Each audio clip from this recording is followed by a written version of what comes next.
Hi there. Welcome to Mushroom Hour. Today on Mushroom Hour, we have the pleasure of interviewing Robert Rogers. Robert Dale Rogers has been an herbalist for over 45 years and is a professional member of the American Herbalist Guild. He has a Bachelor's in Science from the University of Alberta, where he is presently an assistant clinical professor in family medicine. He is an adjunct professor at York University, and he presently teaches plant medicine, including plant and mushroom medicine, aromatherapy, and flower essences in the Earth Spirit Medicine faculty at Northern Star College in Edmonton, Alberta. Robert is the past chair of the Alberta Natural Health Agricultural Network and the Community Health Council of Capital Health. He is a fellow on the International College of Nutrition, a past chair of the Medicinal Mushroom Committee of the North American Mycological Association, and previously served on the editorial boards of the International Journal of Medicinal Mushrooms. He is the author of an astounding 56 books on the medicinal plants and fungi of the boreal forest, including my personal favorite tome on medicinal fungi, The Fungal Pharmacy, the complete guide to medicinal mushrooms and lichens of North America. His extensively mind-blowing body of work also includes notable titles from 2015 to present that include A Cree Healer and His Medicine Bundle, Mushroom Essences, The Vibrational Healing from the Kingdom Fungi, Herbal Allies, My Journey with Plant Medicine, and Medicinal Mushrooms of Western North America. Now, that would all be a lot to cover, but today we're going to be focusing on his most recent work, Medicinal Mushrooms, The Human Clinical Trials, that was published in May 2020. Robert, thank you so much for coming on the show. Pleasure to meet you. Well, likewise, I am a huge fan. You have been massively influential in my own relationship with mushrooms and fungi, especially when it comes to medicinal mushrooms. So I am really excited to talk with you about everything medicinal from a measured and balanced perspective. Sounds like it'll be fun. There's a lot to get into, so I don't want to take too long. You know, you have a pretty extensive background that people can go look up, and we'll post links to your website and everything like that. But I guess what were a couple of the key synchronicities or a couple of the key events that set you down the path of herbalism and studying medicinal mushrooms that you're on today? Well, in brief, I would say I was a very sick child. I had an uncle came back from the Korean War.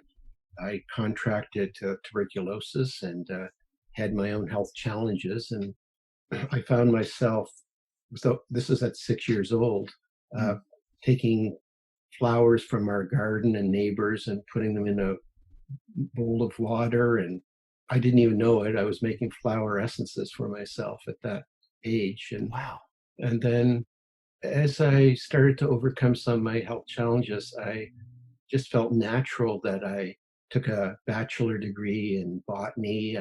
I was going to be a medical doctor, and I just knew that that would be a path that just would be fraught with difficulties, on so many levels.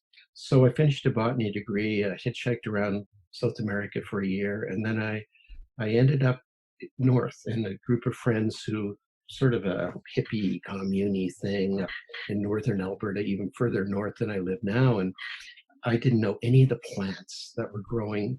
Here's a botanist not knowing any plants that were growing in the area. And I was fortunate enough to have two indigenous healers. One, Russell Willier, who of course I wrote about in A Cree Healer in his medicine bundle, on one side of me, and then a remarkable female indigenous healer, Rose Auger, on the other. And so I started learning about the plants of the area. But there were no books in the libraries. There was 2 books in the library on herbs, and they were both from England. And so I thought, well, this is ridiculous. And I just started to collect knowledge, information, and started to put that aside. And then much later in life, I did an 18-year clinical practice where I saw people with health issues on a regular basis for a number of years. And then I wanted to do some writing. I wanted to get out some of the things I'd been doing. And that's when I began to finally put to print some of the things that I'd always wanted to get out. And, my life was basically for the first 20, well, except for about 26 years ago, was really obsessed with plants. And then I realized I ran out of plants. We only have around 1,200 herbaceous genera in my part of the world. I'm pretty far north. And then so I started looking around and I looked at the ferns and the lichens and then I know nothing much about mushrooms. And Right. so I started investigating those, and then that whole world opened up. And so the last quarter of a century, I've been kind of obsessed, like many people, with mushrooms and their health benefits and taking pictures of them and just enjoying taking people on walks and looking at them and just all about them. Yeah, it's almost like this amazing bonus because they are so beautiful and there's something so satisfying about finding them out in the wild. And it's almost this incredible bonus that they also happen to be extremely potent medicinals in terms of the compounds they contain. What's not to love? Something that I'm always taking away from your work, especially fungal pharmacy, is how intimate a relationship different indigenous cultures and different ancient cultures have had with medicinal mushrooms. So just to set the table before we get into some of the basics, the nuts and bolts of what medicinal mushrooms are and what they do, can you talk a little bit about the history of how widespread their use has been in different parts of the world? Well, of course, we all know that they have been used for thousands of years in Asia. Japan, Korea, and China have been using them, learning how to cultivate them for millennium. But also around the world, I always found it interesting the use of fly agaric in areas like Kamchatka Peninsula of Russia, also in the Great Lakes of North America for entheogenic. The Mesoamericans, of course, the psilocybin out of Mexico and further south. That was all suppressed, but that had been going on for thousands of years as well. And so we have a plethora of information about the ethnomycology, but sad to say, not really that extensive in North America per se. I was always kind of disappointed when I started to research a little bit. There's a little on the Pacific Northwest, but by Hmm. and large, US and Canada, not a lot. That doesn't mean that those mushrooms don't grow in those regions and can be utilized, that's for sure. This idea of medicinal mushrooms as being treatment for potential ailments, potential conditions, but really we're tapping into quite an ancient lineage that has spanned the globe. So we're just getting up to speed on this knowledge of medicinal mushrooms. So while people tend to think of this as new, this kind of shroom boom, it's like, well, we're kind of just catching up with where a lot of other civilizations have gone before. Just to get into, because you're so knowledgeable about medicinal mushrooms, anyone who's read your books knows they're dense with information, specific compounds. They require, luckily you have, they require a glossary for me to understand some of the chemicals and the compounds and the medical terminology. But what are some of the basics of the structure? I mean, some of this applies to all mushrooms, but the structure of medicinal mushrooms, some of the key compounds, your newest book does a great job of outlining all of them. But what are a couple key ones we can highlight, maybe starting with beta glucans? Well, beta glucans are the water soluble polysaccharide branched sugars that are very distinct in their nature. If you research a little bit, there often will be people say, well, yeast, which is also of the fungi family, of course, but Hmm. kingdom, but they are a slightly different branched and molecular weight beta glucan as well. So there's that what they call a triple helix. And that particular branched structure is very responsible for the physiological benefits of beta glucans. They're usually the 1,3,1,6. There are some exceptions. And in my latest book, I differentiate for different mushrooms how that may be part of the issue of why they work differently for some people and different conditions. But there also are a lot of 1,4 branched beta glucans. And these are linear polysaccharides that are very similar, but they don't have the same triple helix kind of a structure, more like a snowflake. And, they're in cereals, like you can oatmeal or cellulose. Those are all 1,4 beta glucans. Mm. And that's basically what you get when you get a straight myceliated grain, whether it's rice or wheat or oats or whatever.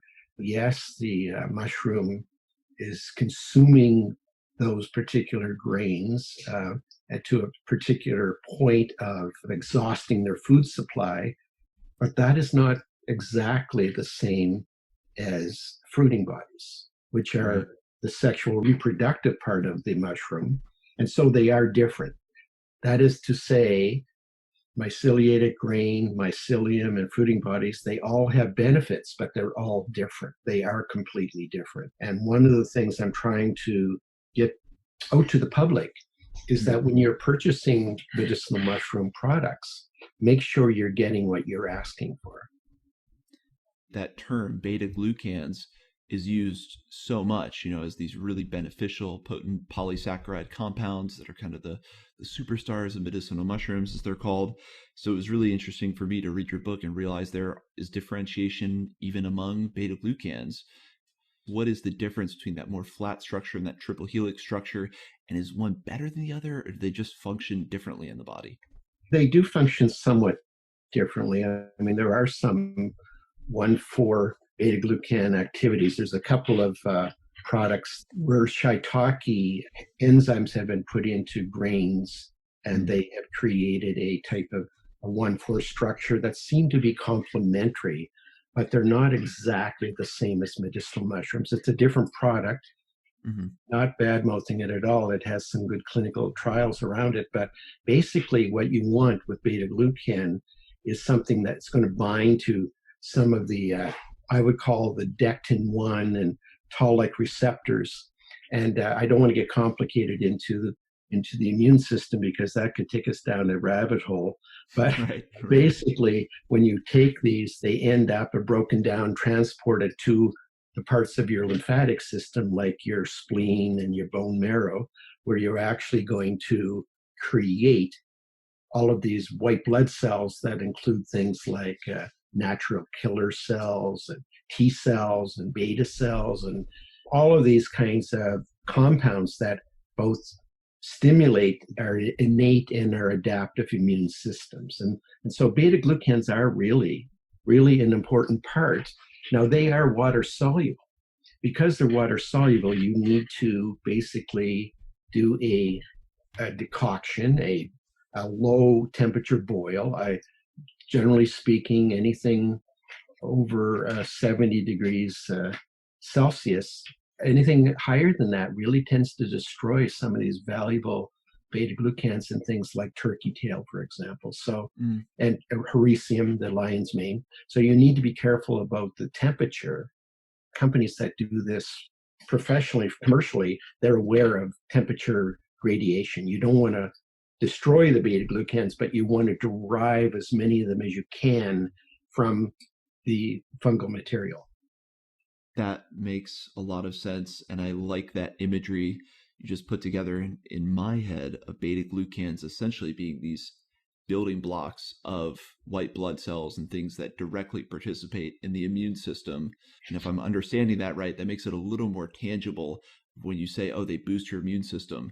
That makes more sense to think, oh, well, they're giving you these special building blocks that enable you to build NK cells, T cells, different things that physically make up and stimulate and enhance your immune system. And the other side is true. And I think this is important to mention, that very often medicinal mushrooms can be extremely beneficial in autoimmune conditions where you have a ramped up immune system that is running amok, so to speak, and destroying your own tissue. In that particular case, medicinal mushrooms, because they have the ability to be pro or anti-inflammatory through many of these different interleukins, which I have a glossary in the back of the book that talks about which ones are pro and which ones are anti-inflammatory. They modulate the immune system. That is when there's a need for A boosting, they can do that. When there's a need to damp down this overreactivity, they also do that. And so really they're the only thing in the world that I know of, and then from the natural world, that actually do both. I mean, interferon is a drug that is often used to boost the immune system with a lot of problems, and Right. also cortisone, which will suppress inflammation in the body, is very dangerous. It lowers your immune system. It destroys bone tissue. So medicinal mushrooms, they modulate the immune system and they reduce inflammation in your body. I mean, that's amazing. That's one of the things about medicinal mushrooms that really blows me away the most, is that idea of adaptogens and this idea you're explaining of immune modulating. The fact they never give you too much of something, and they're helping your body, whether it be your immune system, they're helping it achieve homeostasis, which to me in a medicine would seem to be the absolute pinnacle of a medicine, is to help your body better achieve homeostasis. And I think this is really important, that breakdown, because this is such a highly advertised or talked about compound in the realm of medicinal mushrooms. I think it's really important for people as consumers to know the basics of this and how it works to better inform themselves. Absolutely. When it comes to the majority of the medicinal mushroom fruiting bodies, there are both water soluble and alcohol soluble compounds. And I think the idea of a dual extraction where you get water soluble extracts out, the alcohol soluble, and combine them probably gives you some of the better products. One of those alcohol soluble compounds is triterpenes, and it's something that I don't hear a ton about in the conversation of medicinal mushrooms. So, what are triterpenes, and what are they doing for the body? How are they beneficial? Well, they are extremely beneficial. I mean, I think they've identified over 300 in Ganoderma species alone. Basically, what the most important one is ganoderic acid. It's one of the triterpenes out of the fruiting bodies. And basically, what they do is they're a major contributor to a process called apoptosis. And what Mhm. that means is that self programmed death. To kind of visualize it in your mind, think of it this way: there are a number of different gateways surrounding, associated with your immune system, sort of like guards around a castle. Let's think of it that way. One of the more important ones is something called P53. By the way, there's a whole book on that subject, P53. This one woman wrote an incredibly great book. You would read 10 pages at night and fall asleep, but really, really makes you really understand the process. But there's a Right. number, P23, P21. So these are all eccentrics. And aberrant cells, not necessarily just cancerous, but ones that are really, they're kind of lagging, they're a little sickly, they're misshaped, they're whatever. They come in touch with these gateways of the immune system, and the immune system will go, yeah, you're pretty good, keep going. This vigilance is going on all the time. But when a aberrant cell comes up to, say, particularly P53, and if you keep that particular gateway healthy, you will be continuing on a daily basis ridding your body of cancer cells, which we have on a daily basis. But when that cell is detected by the immune system, Right. it then is forced to do what is known as apoptosis. It kills itself, and then the body takes whatever molecules of information it can use from that cell and reuses it in the body to continue growth. That's why you want to keep an immune system healthy, to keep that optimal vigilance all the time. And so some of the triterpenes like ganoderic acid are very, very useful for triggering the immune system to be vigilant in that manner. Wow. So they're really strengthening that process that's going on all the time of scanning, identifying, recycling abhorrent cells. Really, that's at the heart of the immune system. So those are only extracted through alcohol decoction. Yes, the alcohol gives you that added benefit. And that's why, if you look back in the literature for example, in the traditional Chinese medicine model, they would often use lingji, as they would say, or in Japan, the reishi. They would make wine tonics because they understood that water soluble, really important, but some alcohol to bring the more bitter triterpenes out gave you a better product. You just hinted at it with that dual extraction process, but have you found one method of processing medicinal mushrooms to be superior? From what we're talking about, it would seem obvious to say, yeah, well, you want the water and the alcohol combined. Is that the best way? I've heard of triple extraction. From your experience, what is the best method of processing any kind of medicinal mushroom or mycelium to get the maximal benefit? The processing of mycelium is different, but I can speak Okay. now about the fruiting body.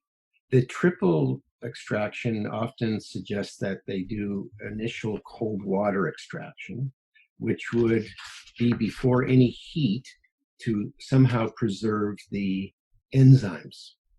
I mean, medicinal mushrooms contain enzymes that help break down, of course. That's how mushrooms feed themselves, is basically producing enzymes. Right. But I'm not sure that there's really a lot of advantage to that. I would get sort of a blowback on this for some people, but if you really have a digestive system that requires enzyme support, just go to a qualified practitioner and get on some good plant enzymes that are going to give your pancreas that break you need and digest your food properly. That's a good idea. The amount of enzymes that would be in a cold extraction would be pretty minimal. Well, that's interesting. So that triple extraction includes withdrawing enzymes that are for digestive processes. That's not something I immediately associate with all medicinal mushrooms. And are there any other substances that we should really know about that also come with that alcohol process? There are other compounds in there. I mean, some of them, like vitamin D, of course, is Mm, fat soluble and so alcohol soluble. And mushrooms do contain varying degrees of vitamin D, but mostly have to be enhanced through the exposure to sunlight or UV to additionally give additional benefit to the vitamin D. And I think that if you're eating mushrooms on a regular basis, which I tend to do, I have my favorites and usually try to consume a couple of times a week by cooking mushrooms. And by the way, make sure that you do cook your mushrooms. There's a lot of people who still are under the misconception that, the agaricus, the button mushrooms, are perfectly safe to eat raw and put in your spinach salad. And I would suggest that although there are compounds that are cumulative toxins in agaric mushrooms, that you really benefit more from the cooking because you actually mm. liberate all of these other compounds, including the beta glucans. That's my opinion, anyways. But yeah, there's other compounds in there. There's really powerful antioxidants in medicinal mushrooms. And, ergothionein is very much like a precursor to glutathione, which is an incredibly important antioxidant. So important that our body spends actually a fully 7% of the energy we create every day to make this tri-amino acid glutathione to detoxify, to help protect our liver from toxins and to help dissipate toxins through our liver kidney system. So, and that's in every mushroom. Those are ergothioneins are in every mushroom and very, very useful. As I mentioned, vitamin D, it can be enhanced, and vitamin D from mushrooms are equally biochemically available to the bloodstream as the seven-step sheep lanolin vitamin D3 that most people are familiar with. So, yeah, so you're getting that benefit. You're getting some statins. You're getting a very interesting sugar I find in medicinal mushrooms called a trehalose, a non-reducing disaccharide that isn't found in animals. It's not found in people.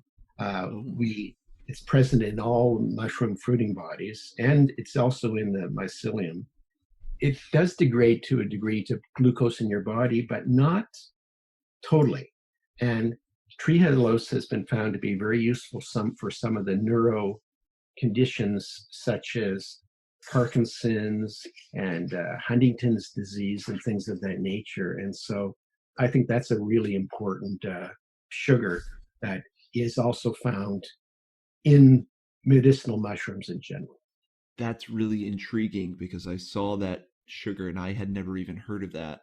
So that's one that could be responsible for useful in treating neurological conditions. And I was also struck by the ergothioneine. You just explained the importance, the tremendous importance of glutathione. And ergothioneine, if I'm remembering correctly, is not found in plants or animals. So mushrooms may be one of the only sources where you can get a good amount of that precursor to the all important glutathione. Yeah, and in fact, it's more stable than glutathione. There's a lot of products on the market that say they're quick acting glutathione or stable or whatever. Glutathione is not very stable at all as a molecule, but ergothioneine is definitely stable. Yeah, and the sugars like the trehalose, really potent stabilizer, protein, particularly when there's any associated mutant proteins in the brain. I mean, who knows what it could be? We don't know enough yet, but we do know that it's really important sugar. And it also, and coenzyme 9 is a precursor of coenzyme 10, and it's rich in medicinal mushrooms as well. So there's lots of good enzymes and different things in medicinal mushrooms that we could talk about for a long time, but yeah. Well, and it sounds like you get some of the benefits of all these compounds just from eating them. So just eating more mushrooms and medicinal mushrooms like shiitake, but some of these compounds, it sounds like, are even in the agaricus family or Oh, some of the more absolutely. traditional. So just eating them can be beneficial. Absolutely. I mean, nothing wrong with the button mushrooms. I mean, I like finding the ones that are wild, of course, but Right. I don't mind having a nice portobello burger once in a while. I quite enjoy that. And so, yeah, a lot of the agaricus have some great things to help with our overall health. So the medicinal doesn't have to be in a tincture bottle or a powder. It can just be eating the fruit body a little bit more to get some of these great compounds. Now, I want to go into the minefield a little bit of mycelium versus fruit body for their medicinal compounds. The reason I bring this up is I was struck in reading the clinical research and the clinical trials about how much of the trials are centered around myceliated cereals, the mycelium of the given medicinal mushroom growing on a cereal product like oats or rice, and how much that is used in the clinical research and still shows positive effects. I've heard opinions both ways, but as someone who is so much more well versed in medicinal mushrooms than myself, I would love to hear your opinion on if there is a superiority that we can find between the two, if they're just different, or what kind of the final tally is between myceliated grain products and fruit body products. That's a great question, and I'll probably upset everybody when I talk about this. But in fact, a Perfect. few years ago, I wrote an article for. Are you familiar with Fungi magazine? Of course, Britt Bunyard's magazine. It's Yeah, his fantastic. magazine. Yeah, I wrote an article of fruiting body versus mycelium, and I got feedback from both the people who produce myceliated grain and people who do fruiting body extracts, Uh-oh. and both of them gave me their opinion that I was unfair to them. So I Uh, figure I must have hit a happy medium there somewhere. It's like the reality is that fruiting bodies traditionally were all that ever were used. Of course, who would eat mycelium, right? right, But right. but when it's grown on grain and it's done in a particular manner, it is extremely beneficial. But it is the process by which that myceliated grain is then transformed and then extracted that makes it beneficial. And I'm going to use the example of Trametes, the turkey tail, as one example. I mean, both in China and in Japan, there are two different protein polysaccharide products that are produced, and they're done in slightly different ways. But they generally involve a fermentation process as well, not just straight myceliated grain. Oh, So these fermented mycelium, and then they're extracted. One of them is extracted with hot water, with ammonium sulfate. That's the classic PSK or crustanote of Japan. And then the PCP is very similar, but it contains slightly different sugars. And it's derived at the end with an ethanol precipitation, creating a different product. And both have undergone dozens and dozens of human double-blind placebo-controlled trials showing efficacy with or without chemotherapy and radiation to help people live healthier quality of life, longer lives. So there's no question that these are great products. Some companies sell turkey-tailed fruiting bodies that are hot water and ethanol extracts, and they suggest that they're very similar to these fermented mycelium products. And I really believe if they're properly done with regards to quality, I believe that they would retain many of the same medicinal properties as the products out of Japan and China. so when we're thinking myceliated products, there's that process of fermentation that becomes all important. Without blowing me away with too much of the scientific terminology, I'll try to keep up. But what Yeah, is it about fermentation that transforms this myceliated grain into something more? Just a little bit about what is happening in that process. I wish I knew. I mean, Okay, to be honest with you, let's think about it. Those listeners who are familiar with fermentation, maybe some people are familiar with the taking of cabbage and then doing a fermentation, and you end up with sure, sauerkraut or kimchi or whatever, right? right, And you end up with actually, cabbage is healthy, good. It contains compounds that are interesting. When you ferment those foods, you get a different benefit. And so fermentation can have a very great influence on providing perhaps molecules that are of a different nature. We don't know. I mean, for sure they're different.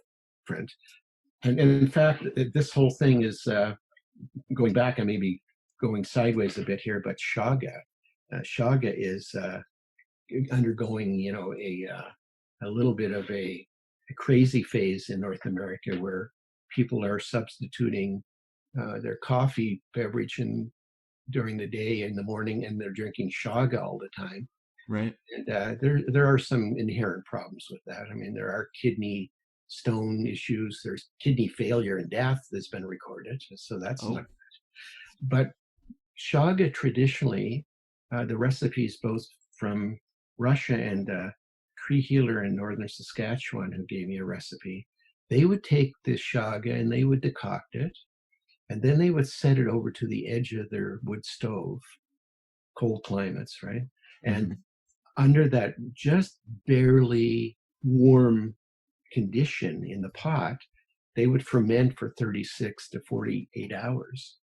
And they would create a different product than you get just from decoction. And so I'd love a company who would be interested to take and do the process of fermenting for different periods of time, different ratios, different temperatures, find out what molecules are developed from those particular processes. And we may actually end up with an even more superior product than the one that is now just being used as a recreational beverage.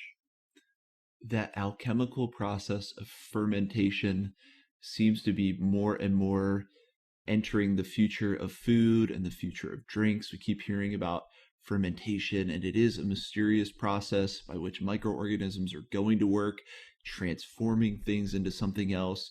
And I am surprised, but then not surprised to hear that fermentation may be a key element in deriving maximal benefit from certain medicinal mushroom compounds. And I really appreciate you bringing this topic up because it's something I had just not heard before. But again, I'm not surprised. It makes a lot of sense when you think of the fermentation process and all we're discovering about how it nutritionally enhances different foods and different beverages. So maybe part of the future of medicinal mushroom products lies in further explorations in fermentation as well.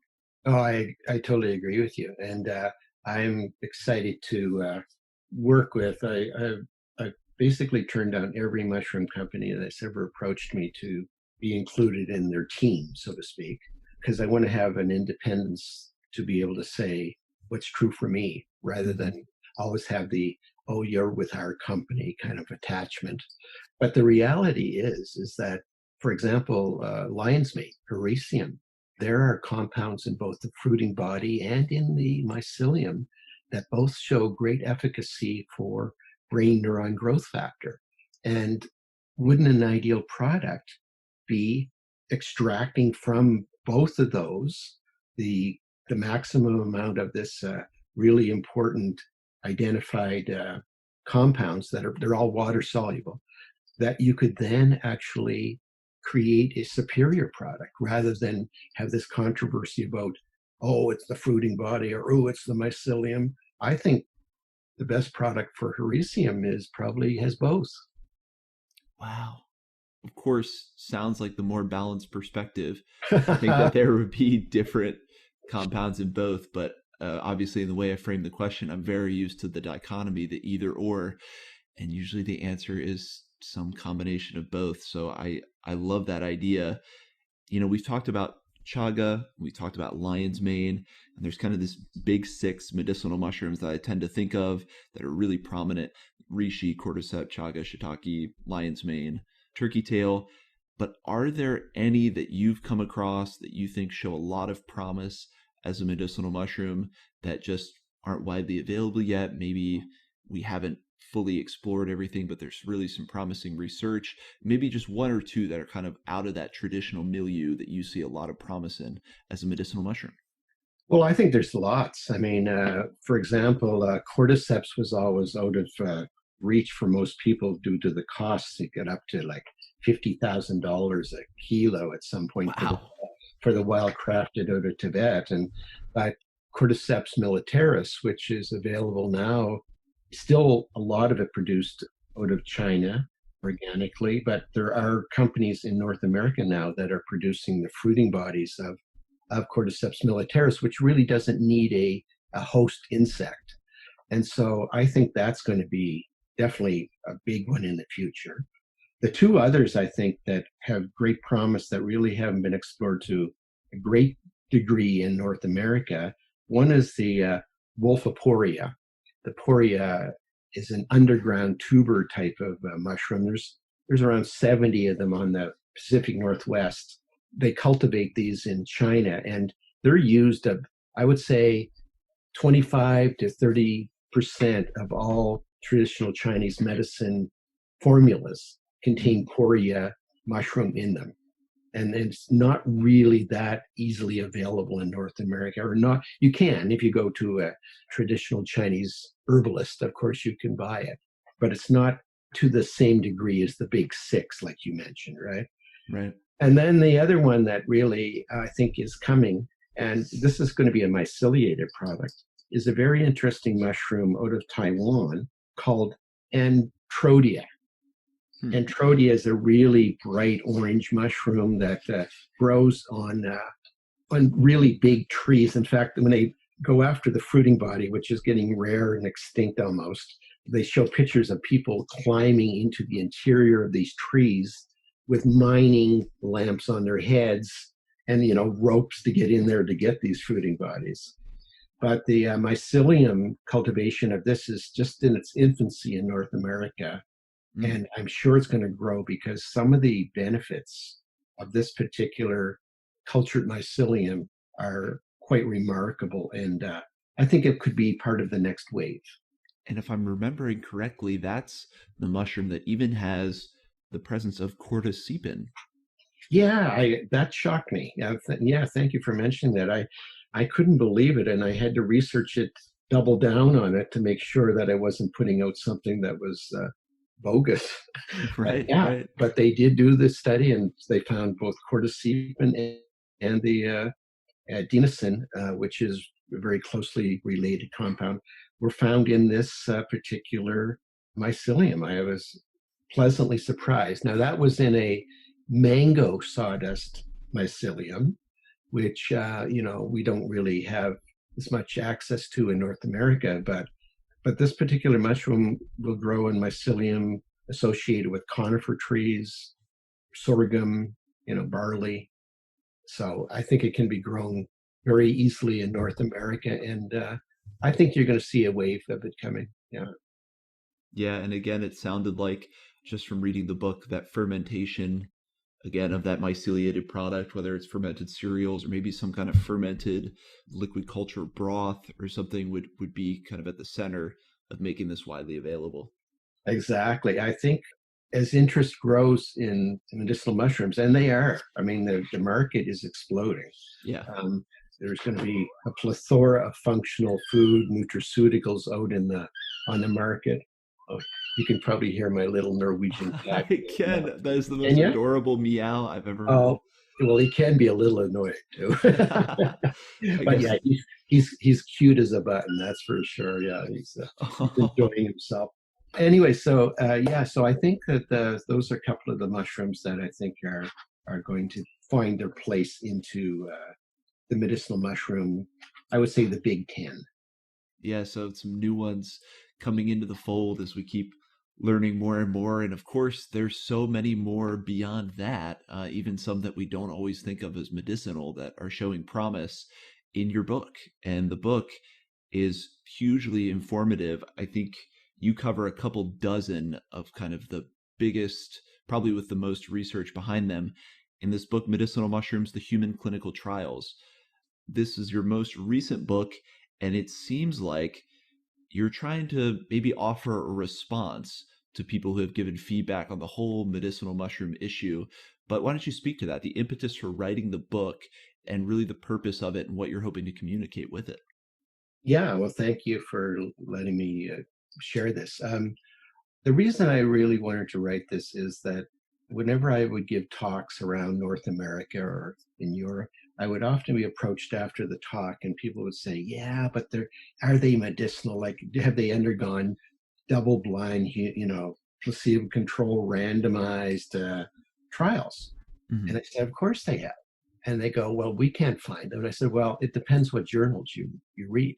And so mostly I wrote it basically to inform MDs and particularly to help to educate oncologists who now advise very often their clients who are undergoing chemo or radiation to take no supplements while they're undergoing cancer treatment.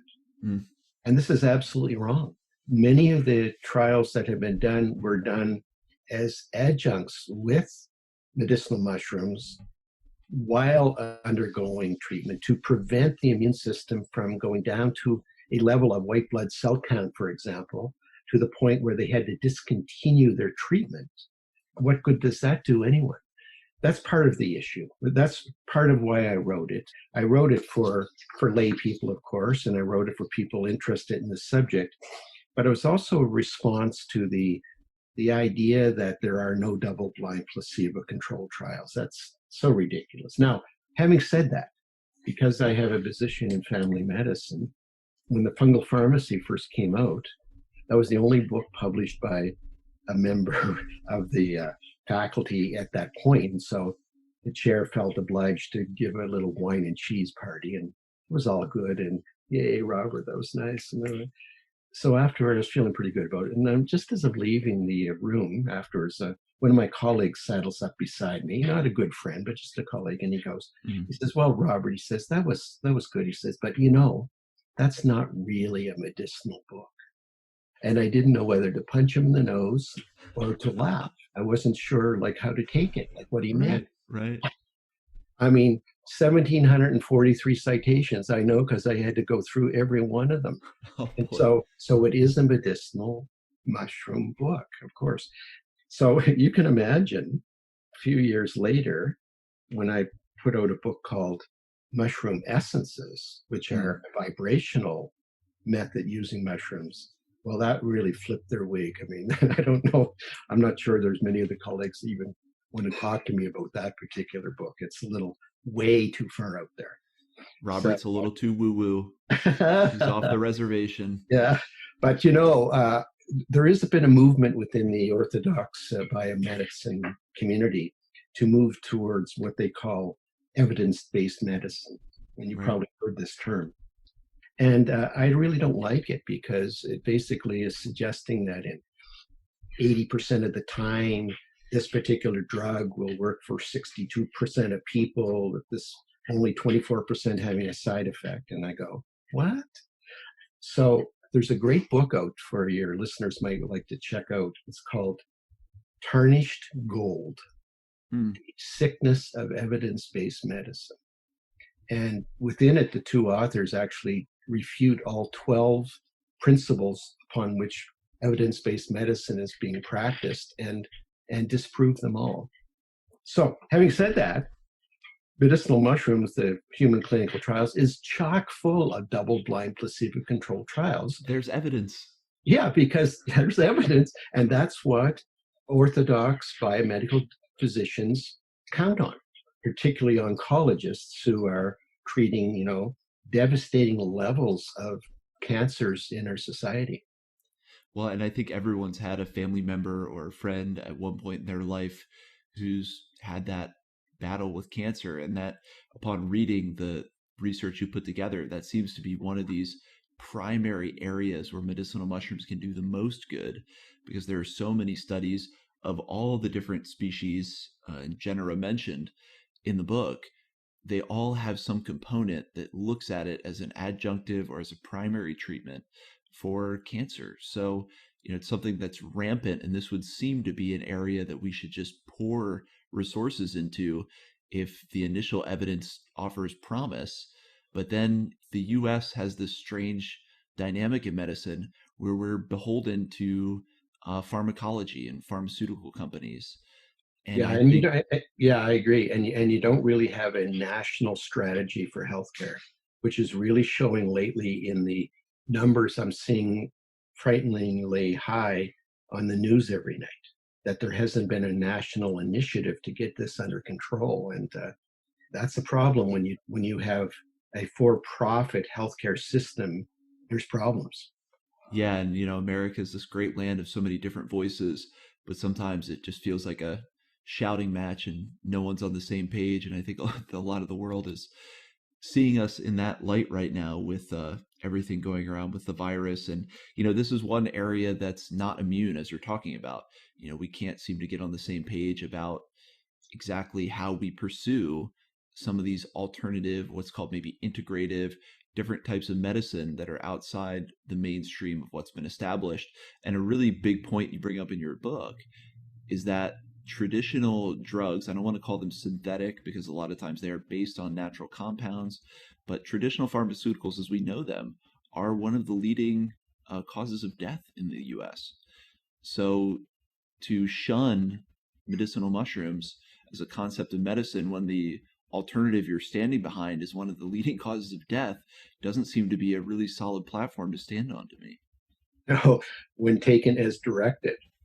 Exactly. When taken I as mean, directed, that's key yeah, because I mean, people who abuse them, there are even higher rates of death. But I mean, taken as directed, people have these kind of iatrogenic kind of experiences and filling the hospitals and yeah, it's sad because really, I mean, well, it's all part of the big pattern of make food your medicine and medicine your food, and I right. really believe that on all levels.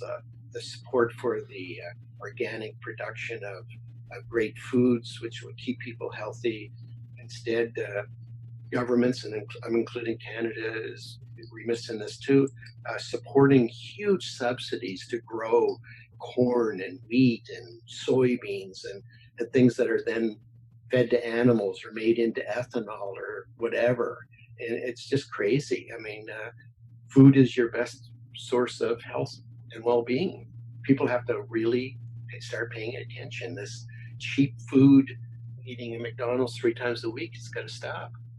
Yeah, there's no scenario where we continue down that kind of course and we somehow get better health outcomes. And I think we're seeing that so obviously in the data, and mushrooms feature prominently in kind of this new direction to a more holistic diet, a better path toward wellness that's a little bit uh, more balanced than necessarily still eating the bad foods and then taking a drug to deal with the outcomes that come from that. It's like there's another way, and mushrooms feature prominently.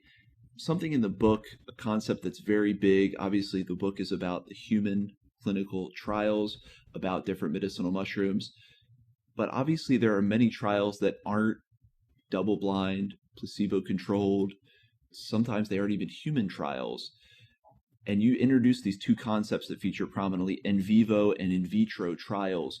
What do those mean when we say we have an in vivo or in vitro trial to study some aspect of medicinal mushrooms or some compound? What do those terms mean? Oh, that's a great question. Well, basically, I do kind of give the definition, and I did a glossary in this book, which I Thankfully, was you remiss did. in doing in the video. Yeah, and so basically, in vitro means that it's been tested in a test tube or a petri dish where they challenge a particular compound or a cell.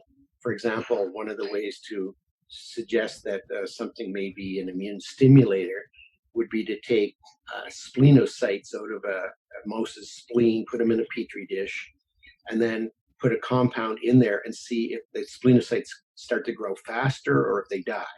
So that's an Mm, in vitro, and they're kind of a very preliminary approach, and you know you got to start somewhere. But I right. don't really put a lot of faith.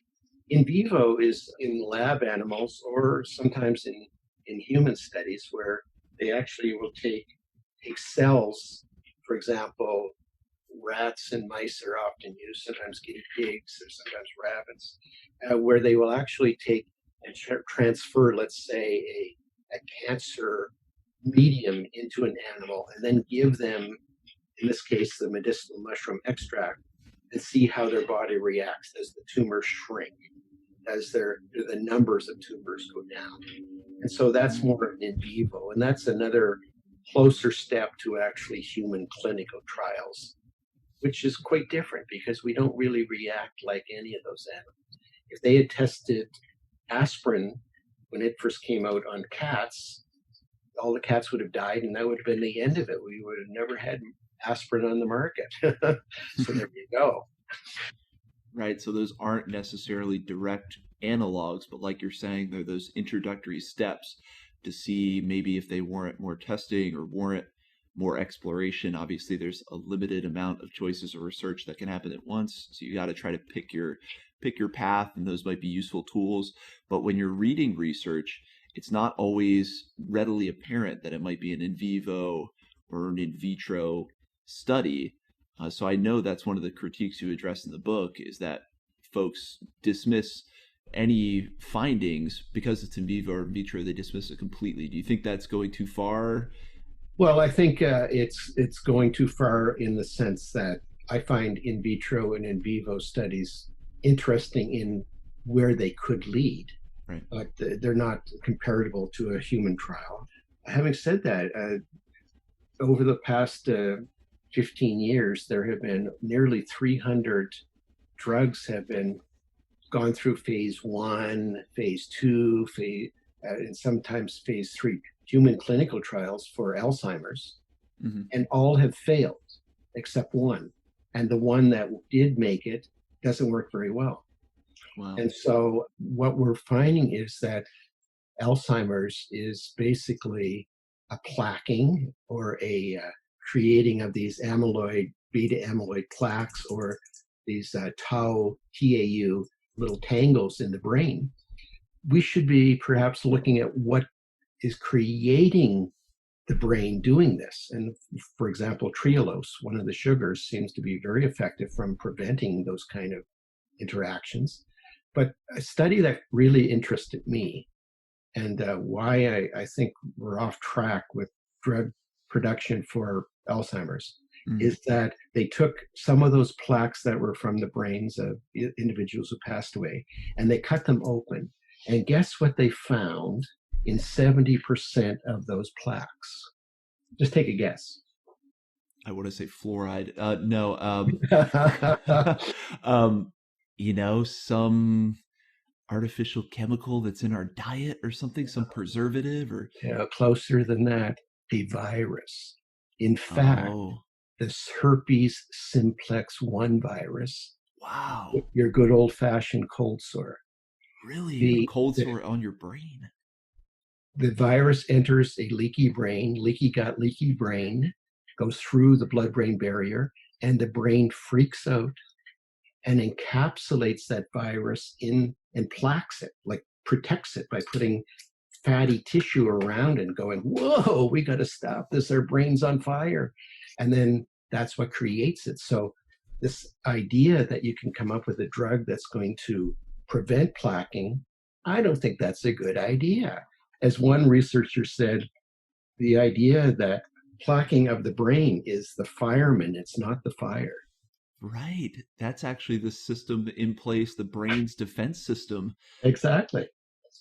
That's really interesting. So by trying to just simply treat that symptom that they're finding, which is a common theme among kind of the pharmaceutical focused model, you're treating the symptom and you may actually be doing something that's more harmful than if you tried to address the cause. And as we are talking about before about medicinal mushrooms and their compounds, the fact that they make these precursors to important compounds used in the body, those would seem to be such an effective vector if you're going to look at causes. Would be look at something like mushrooms that provide building blocks for the body to, again, try to maintain homeostasis.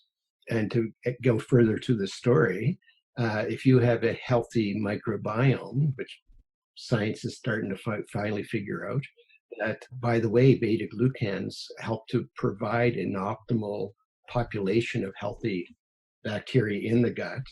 That will help prevent the leaky gut that then prevents compounds that shouldn't be going into the bloodstream and then going and attacking, a leaky brain.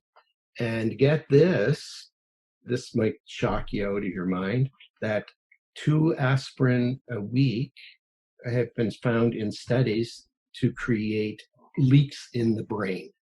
Wow, aspirin. So maybe the Yeah, it doesn't. acetaminophen or Yeah, it doesn't cause just aspirin. It doesn't just cause the leaky gut. I mean, aspirin will put little holes in your stomach, right? I mean, we all know that. right. But it also will cause little leaks in the brain, so that's not good. And No, one study on a large number of nurses, like tens of thousands of nurses, they found those who were taking 3 to 5 aspirin a week for a number of years had an 80% greater risk of pancreatic cancer. so you're essentially opening up the defenses around organs like the brain or like the stomach to invaders, if you will, to viruses, to different ailments to get in there. And I don't know if I want to hear this about aspirin because it's so ubiquitous. How do we save everyone from this? I know. Well, you have to reduce inflammation in your body. I mean, Yeah. aspirin is often given or often taken when you treat for a headache or an ache or pain or whatever. And inflammation in your body, anywhere in any tissue, is a bad indicator of future chronic health conditions. And so, yeah, so mushrooms help on all those kind of levels. They're extremely beneficial to keep inflammation down in your body and optimize the immune system. Absolutely. And just to dive into a couple of the clinical trials, obviously this could be multiple podcasts for all the human clinical trials that are double blind, placebo controlled, often randomized. You do a great level of detail in isolating these individual studies and exactly what they were and what their findings were. One big takeaway for me was a lot of these are done in Asia. I mean, a majority of the studies you're referencing are from Asian journals, I would guess, journals of medicine that you found. Yes, I think that would be true. I would say 85-90% have been done in Japan or China or Korea. Mm. And I think that's why biomedicine has really not really looked favorably at medicinal mushrooms, simply because those are not journals they read. Right. And it's Oh, journals that I don't think the layperson would even have access to or know where to find. So that's one thing about your book is really useful as a reference point for all this other great information that would probably be hard to find otherwise. And just to hit a couple of the big medicinal mushrooms we've already mentioned, just to say, hey, we know they have these great effects, with that placebo-controlled, double-blind environment, we're also seeing great effects. And Ganoderma is the one that stands out as probably having the most clinical trials and really what it seems like the most potent effects on a wide range of ailments. Yeah, Um, it's been probably one of the better studied. I would say when you look at the evidence, it's been really, I think there's been a bit of a misnomer about reishi and Ganoderma lucidum. The use mm, of that term is really faulty on so many levels. But we do have a number of North American Ganodermas that have a number of the same compounds that the Ganoderma lucidum, which really is probably a European or perhaps Chinese species based on molecular studies, anyways. But the beta-glucan and triterpene compounds in Ganoderma sugae or oregonense, or even my Ganoderma applanatum, which is the artist conch, which is the only Ganoderma I have in Alberta on this side of the Rockies. yeah. Uh, they all have compounds that are very similar in their activity. It's just that most of the research has been done on what is called Ganoderma lucidum. And some of the studies are pretty impressive. I mean, we're talking about use for urinary tract conditions. We're talking about diabetes, advanced stage cancers, blood pressure, cardiovascular issues, colorectal cancers, you name it. I mean, it's been that trials have been done. Reishi is one of the great medicines for all kinds of respiratory conditions. Would be one of my go-tos if I needed to support my respiratory system in any way. I would certainly look at some of the Ganoderma products. Absolutely. And one that stands out just in the frame of what we were talking about with that potential hepatitis on the brain and the plaques forming because the virus has gotten in there. It looks like there was a double blind, randomized 12-week trial on patients with chronic hepatitis B, and it showed successful activity against the virus. Absolutely. Some of the medicinal mushrooms have both a direct virucidal and indirect activity against viruses based on the pathways. That is, letting the immune system address the virus by creating the environment where the T cells and then the B cells, which Mm, are really important for viral infections, to take place. And that's why, unfortunately, some people die in cases of, for example, with COVID, their immune systems were already suboptimal and they could not create within themselves the protection that would be afforded from a healthy immune system. that's immediately what my mind jumps to is could Ganoderma be one of these effective tools to have in this battle that we're in against the COVID-19 virus? Could Ganoderma be effective in the battery of supplements that we can use to take to strengthen ourselves and steel ourselves against it, if you will?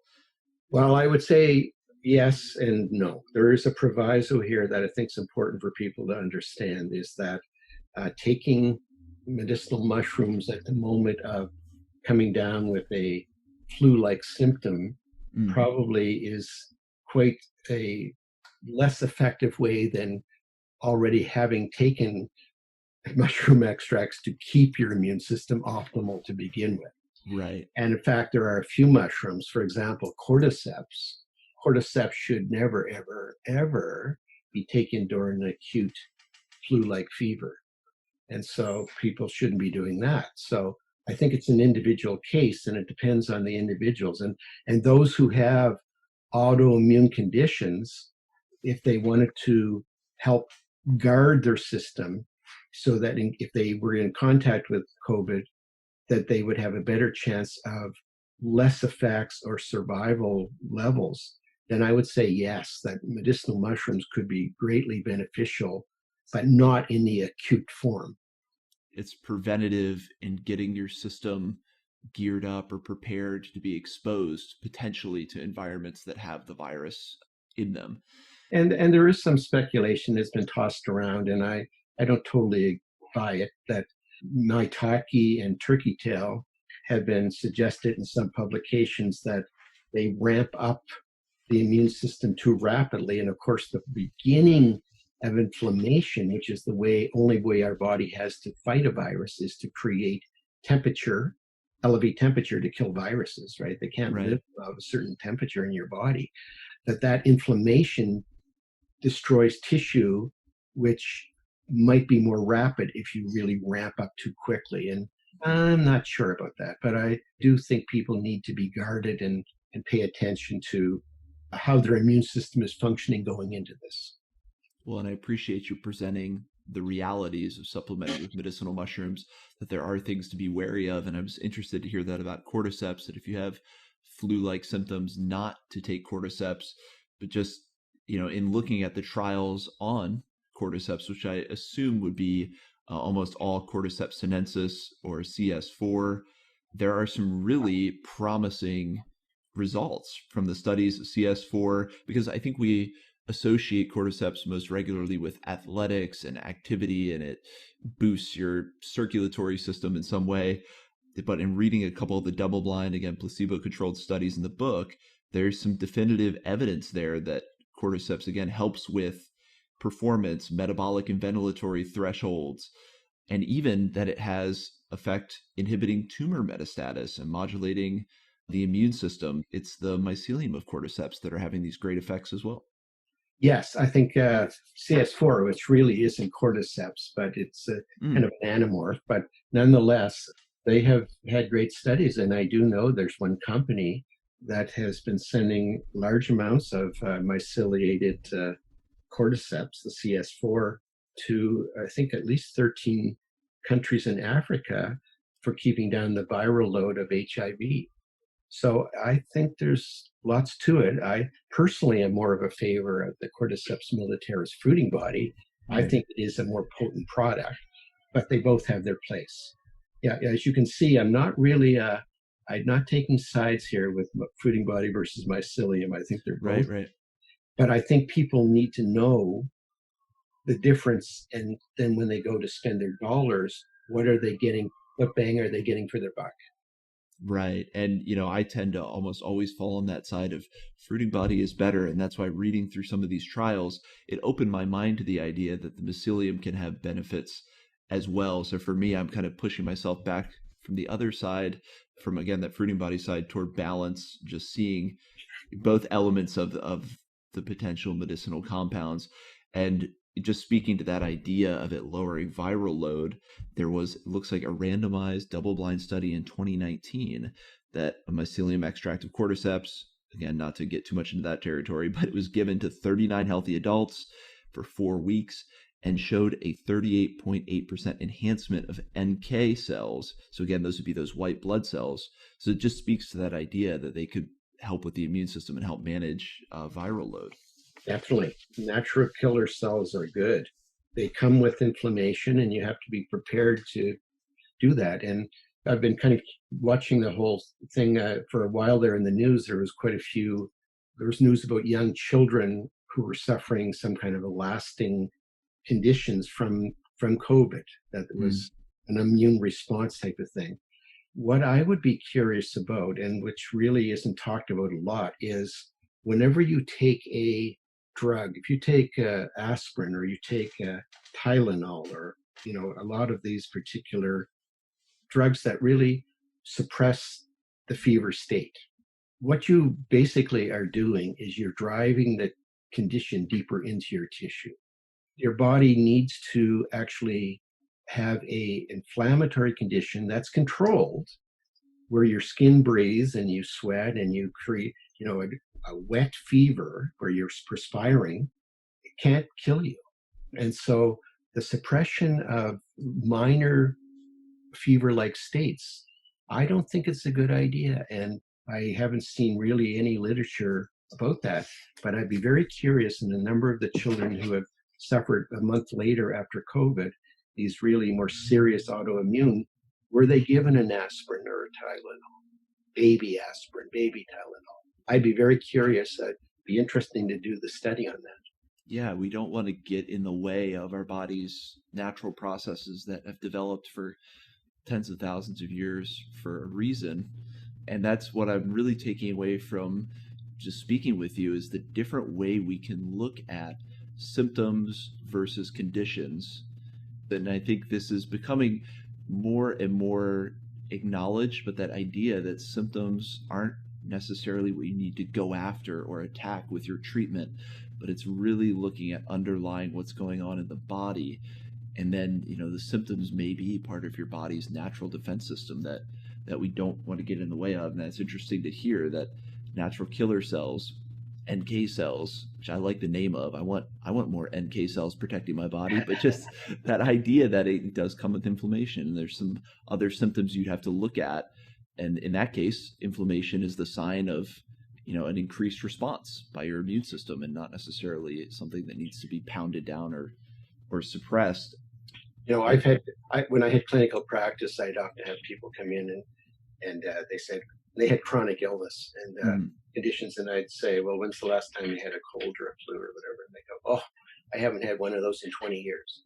When I heard that, I would get worried, and I would do whatever I could to induce a fever type condition, get them into saunas, get them into whatever it took to elevate and get things moving in a direction of acute phase, which is painful. Like, nobody likes pain, but moving through that, on the other side of it, is a more normalization of our homeostasis. So yeah, I really think that a lot of the chronic illness that is suffered in North America today is due to suppression of symptoms earlier on by a plethora of different methods.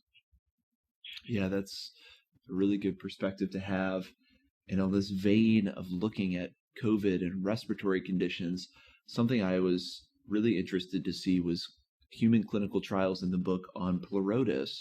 And there was one study that stood out in 2013, again, double-blind, placebo-controlled, randomized study, looking at children only 5 to 8 years old who had more than 5 respiratory infections in 12 months prior to the study. And they were given, one side of the study was given, it sounds like a syrup, an immunoglucan syrup derived from Pleurotus ostritis, versus the placebo, just vitamin C.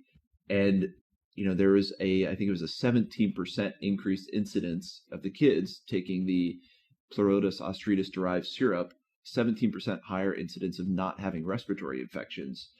And not to then directly extrapolate that to COVID, but it makes you wonder if pleurotus, or maybe there is some medicinal mushroom out there that has a benefit against respiratory infection that maybe is not recognized yet, because that study you pointed out was the first time I had heard of that when it came to oyster mushrooms.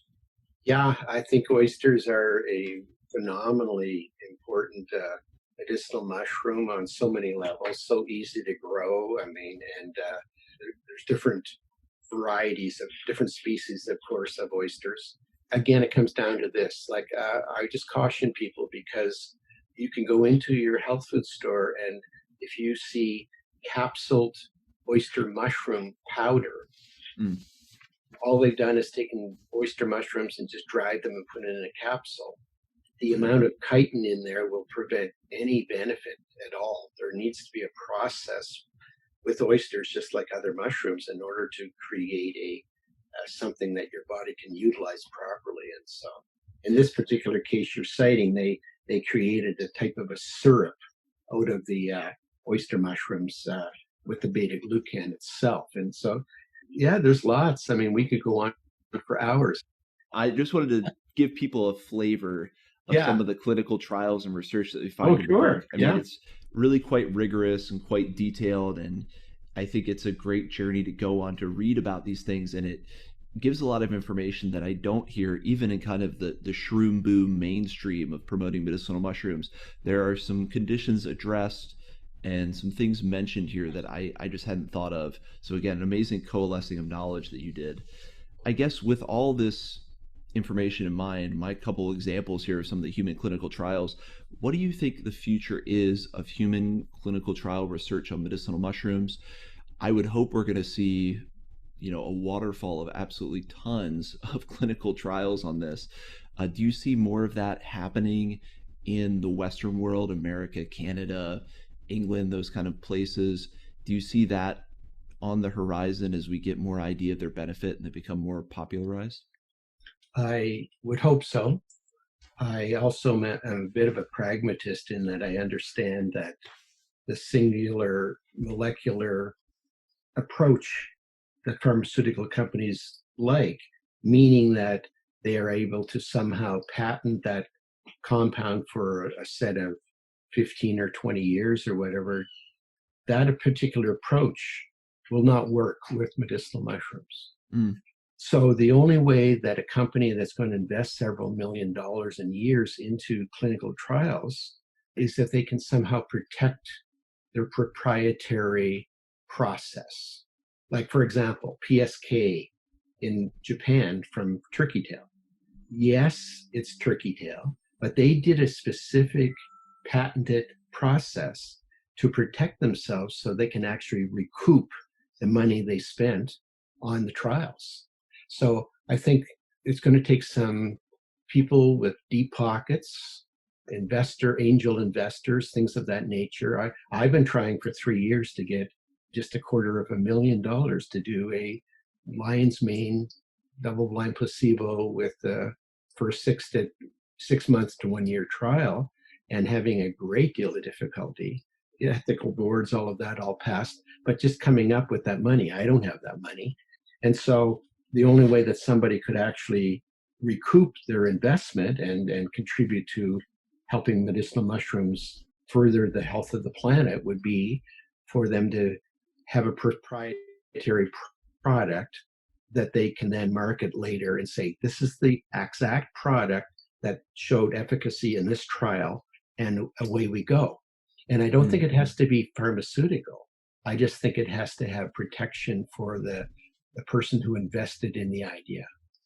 right. And it makes you wonder if more and more of these compounds, maybe a fermentation process or some other specific process that creates something that's not just the mushroom fruit body or just the mycelium, but something to transform it, may be actually one of the better paths forward, because there is a monetary side of it that can then lead to investment in the clinical trials. Do you see medicinal mushrooms, assuming that there is some more clinical trials, or maybe even just based on the evidence we already have, do you see medicinal mushrooms entering that biomedical mainstream here in the US and Canada? Obviously, I'm talking more about Western societies here. Do you see that entering the biomedical mainstream? So we've talked about, the holistic path is gaining some ground. People are seeing the limitations of a purely pharmaceutical treat the symptom approach. Do you see that happening, medicinal mushrooms entering mainstream biomedical medicine? My wife says I'm always optimistic about, the time frame with these things, but Right. I would say I'm 70 years old right now. I would say I would hope within my lifetime that we'll see that happen. And I am hopeful that there will be a movement towards creating products that really have this efficacy that can definitely change the health and well-being of the people on this planet. And I do believe medicinal mushrooms have that ability. The studies will get done. I think that it's going to take deep pockets, like I mentioned, and there are Right. companies out there that have made money from isolates of medicinal mushrooms that may start looking at the more holistic picture, and that's my hope. Yeah. Yeah, absolutely. My one big takeaway from your book was there is such a body of knowledge already that as individuals, we can be proactive in seeing how we can integrate medicinal mushrooms, differentiate between the products out there, and start to take a little more control or a little more responsibility for our own health, and integrating medicinal mushrooms into that path. I agree. Well, let's see it happen. I'm looking forward to the next step. This particular book had to be cut off at a certain date and get out there to the public. Right. But there are some trials I mentioned in the book that are ongoing, and results are coming out next year. And so I think it's going to be addition, like maybe a couple of years from now, I can put the same book out, to re-edit it, that includes the latest trials.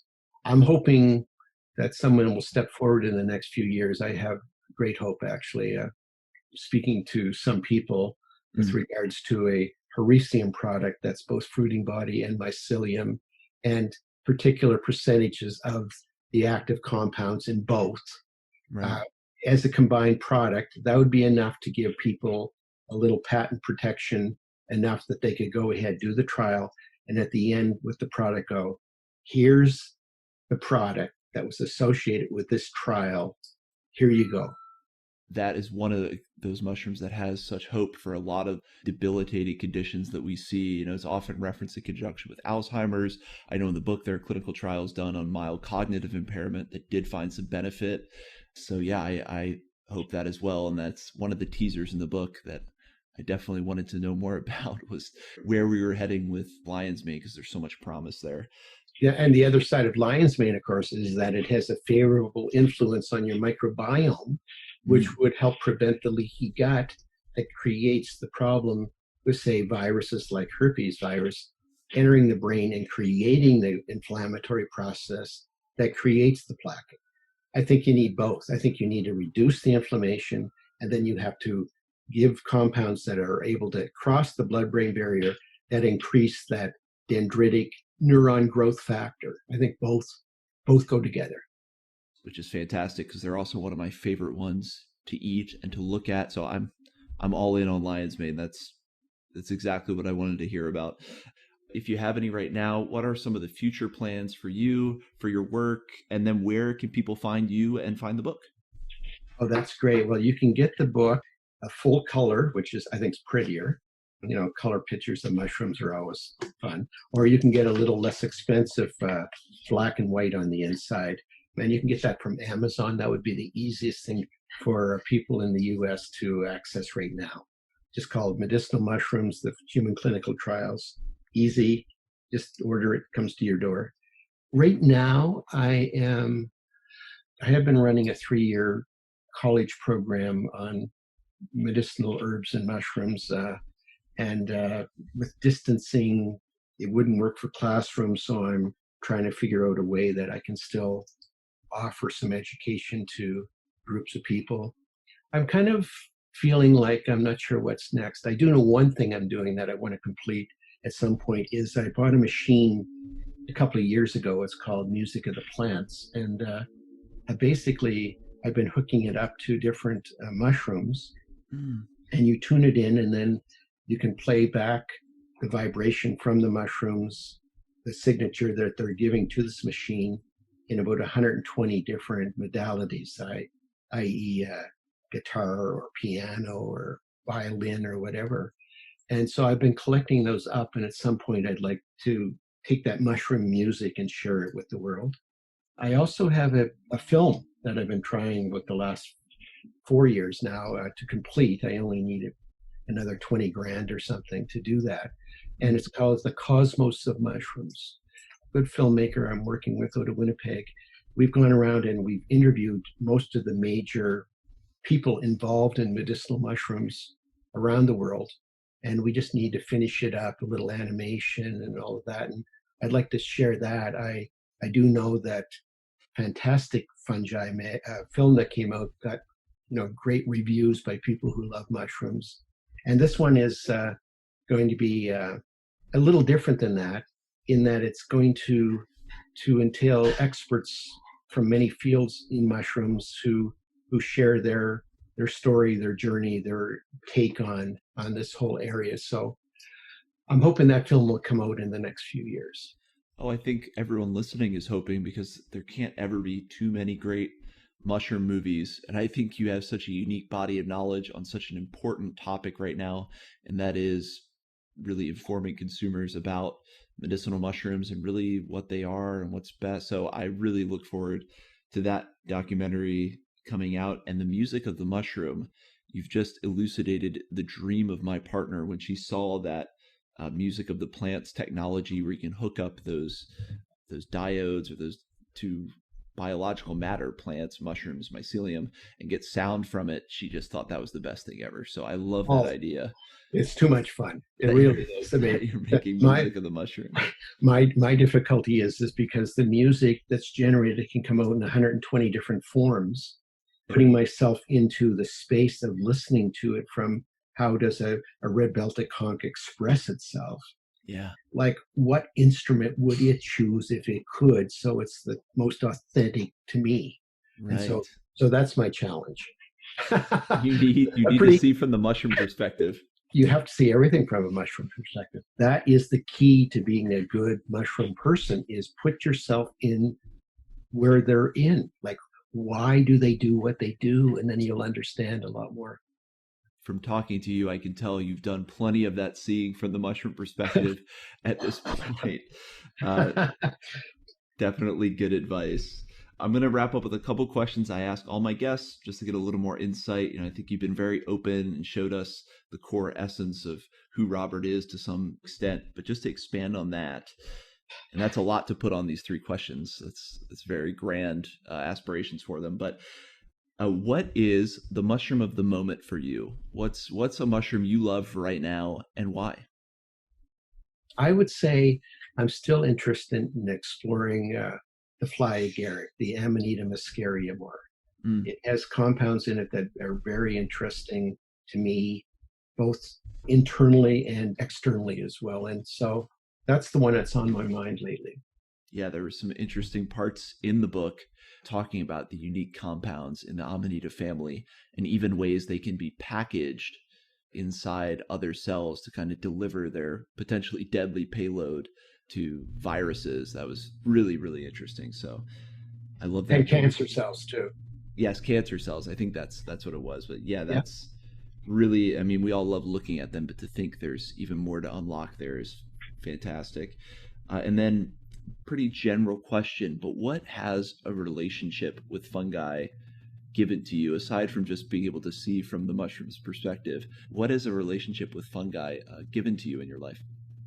Well, I think that when I was 22, I had my first experience with psilocybes. Hmm. That definitely opened my eyes to reveal some of the veils of other realities on this planet, and allows me to have a little bit more of a broad spectrum of horizontal and lateral experiences, and integrating different things rather than kind of doing this solitary, straight down the line kind of approach. Right? They can definitely stretch our mind and our concepts of what's possible and offer new perspectives that are more than human perspectives, if you will.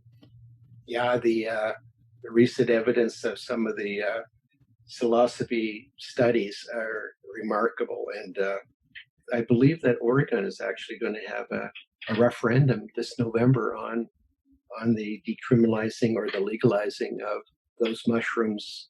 So that's phenomenal. That's really phenomenal. Which is no small task because usually it does require physical collection of some hundreds of thousands of signatures. And I recently saw that as well. So a fantastic job to the team there in putting that together, just that civic effort, especially at a time where we're shut down like this, to be able to Yes, put that together really shows, among so many other things, really shows the amount of passion that psilocybe inspires and the anecdotal effects that it seems to have on people's lives really are a huge driving force, clearly, to have that effort move forward. I think between the legalization of cannabis and the movement for with psilocybin studies and legalization of that, if I was looking where to invest my money, I wouldn't be putting it into pharmaceutical companies. I think the solutions offered by natural medicines are going to quickly outstrip the imitations. We can all hope. We can all hope that would be the best case scenario. And the final question here: what is the lasting impact that you hope to make with your massive body of work on everything from medicinal mushrooms to mushroom essences to highlighting indigenous traditions with herbs and medicinal mushrooms? What's the impact you hope to have in kind of the greater scheme with that work? Really haven't really thought of that. I guess the work will stand on its own, and those who appreciate the journey, which really, it's not like I chose this path, it chose me, and has led to me having just the most wonderful, fulfilling, exuberant life that you could imagine. And that's been its reward in itself. I mean, I get up in the morning. I remember many years ago having a beer with my brother. He's 2 years younger than me. And we were sitting and having a beer, and he looks over at me, he says, Robert, he says, he says, I'm so jealous of you. And I said, oh, why? He says, you get up in the morning and you know what you want to do, and you're full of joy, and you just can hardly wait, and you're never bored and whatever. And my brother, of course, he's a millionaire. And he said, I'm really jealous of you. And I said, well, you know what? Thank you. I kind of lucked into, I didn't choose this path. When I was after university, I didn't really know what I was going to do. And I was led into the forest, and then I was led into exploring these plants that I had never seen before, and then these mushrooms that were all over. And basically, that's sort of been my life. I've been the better for it. And if other people get inspiration from my work, that's fantastic. That's all a bonus.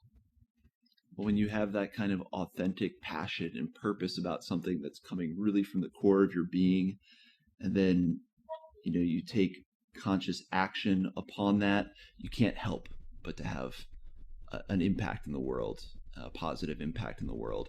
So I definitely think you've done that for me and a lot of other people, and I greatly appreciate the huge body of work that you've brought forward, none the least of which this most recent book, which again I'm kind of obsessed with. I sent you a massive outline on it because I was just tearing through the information. And thank you so much for just doing everything you do, and thank you so much for coming on the Mushroom Hour podcast and sharing that with us. Obviously, we only covered a tiny fraction of your body of work, but it was just a joy, and I learned a lot. So thank you so much. Oh, you're very welcome. And I just share this with people who want to check out some of the publications. My wife is an author as well, and she does very interesting work with dream work and depth psychology with women and things they might interest. So we have a website. You can check out all our work. It's at www.self-heal distributing, and that's all one word, SELFHEAL distributing.com. And now we are in Canada, so most of our books are better gotten from Amazon because shipping's crazy from Canada to the US and vice versa. It's just ridiculous. Right. So I invite you to, but you can look up the different titles that we have, and then you can go to Amazon and get next door delivery for free, which is mind-blowing for a Canadian, but you guys have that access, so I would go that way. A lot of people know that the only true healing comes from within the self, so you guys picked a powerful name, and you're certainly a dynamic duo. I didn't realize that she did dream work and was into kind of in tune with some of the subtler energies, so what a great combination you guys are able to offer to each other. Oh, thank you. Yeah. We often end up telling Jungian jokes to each other at the table. Plenty to look into there. Again, thank you, Roger, and I look forward to future conversations. Yeah, thank you very much. I appreciate it.